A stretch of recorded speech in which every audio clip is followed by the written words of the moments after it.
Pagbasa ni sa Santos Ebanghelyo sumala ni Juan. Ipayawan ikaw, O Ginoo. Si Jesus bingon siya matinunan. Inig-abot nga ito adlaw, dili kamo mangayo kanako sa kunsa. Sultihan ko kamo. Ang amahan, mga kakanin, bisag kung sa inyong mayuhon kaniya sa akong ngalan. Hangtod karon, wala pa kamo mangayo o bisag kunsa sa akong ngalan. Pangayo o kamo natagan, aron mahigpit ang inyong kalipay. Gisulti ko kini kaninyo, hinaat mga sambingay. Apan mabot ang panahon, na dili na ko mogamit og mga sambingay. Kung dili, musulti ako kaninyo, may tungod sa amahan sa yanong mga pulong. Inig-abot nito adlaw, mangayo kamo kaniya pinaagi sa akong ngalan. Ug ako dili moingon nga ako mo'y mangayo alang kaninyo. Kay ang amahan mismo nahigugma man kaninyo. Nahigugma siya kaninyo kay nahigugma man kamo kanako ug nagtuo nga ako gikan sa Dios. Tinuod nga ako gikan sa amahan ug gianhi sa kalibutan. Ug karon ubi ako sa kalibutan ug mubalik sa amahan. Ang Ebanghelyo sa Ginoo. Dayon ikaw, O Kristo. Mga kaigsoon ko rin Kristo, maayon yung tatong tanan.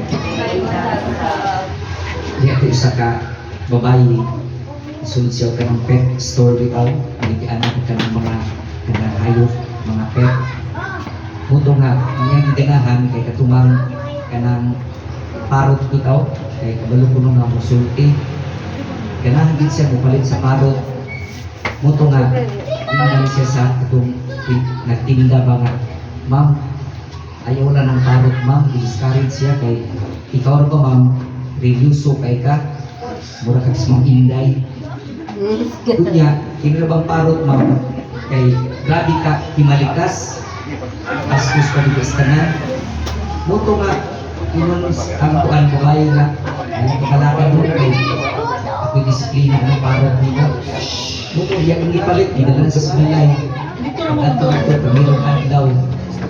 Nalikas yun. Muto, ang ibuhat sa babae nga nakapalit. Iya bitaw ng igait sa krus. Iyang ibitay sa bumbong. Niya siya katbang, naaman, nakita niya ang crucifix bitaw. Muto nga iya ipangutana, huy, ikaw ba? Kanang, nanong gilang sang maka sa krus na malikas ko ka? Imang ka ang Ginoo yang giingnan na.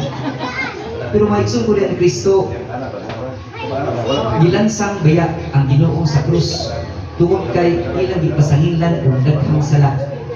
Bisan og walay sala, musog na atong gibuhat nato sa Ginoo.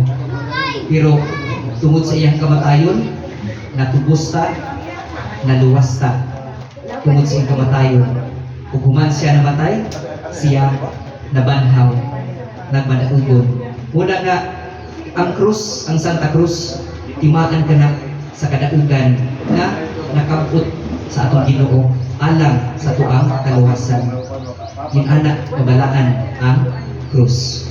O mausap na ang kahinumdum sa krus alang nato nga kung kita anaa sa daghan kayong mga problema o mga kasakit, muni atong hinumduman kanunay na kinintanan di kini magdugay mahuman na gid o atong paangkon ang himaya, kalipay, kadaugan sa katapusan, kadaugan dito sa langit. Tingali may igsoon, dili tatagaan sa Ginoo o kana bitawng kinabuhi nga kanang walay problema, walay krus, pero sigurado kita nga tagaan ta sa Ginoo usog ang kita makahimo pagpasan sa atong krus. Muna may igsoon ato ikampo, monta kita sa kanunay bisan pa sa kahimtang makahimo ta pagdala nga malinawon ingon man malipayon sa bisan unsang problema o krus na atong ipasan sa mga problema o krus nga sangon sa Dios alang nato.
Ma'am, happy birthday, ma'am.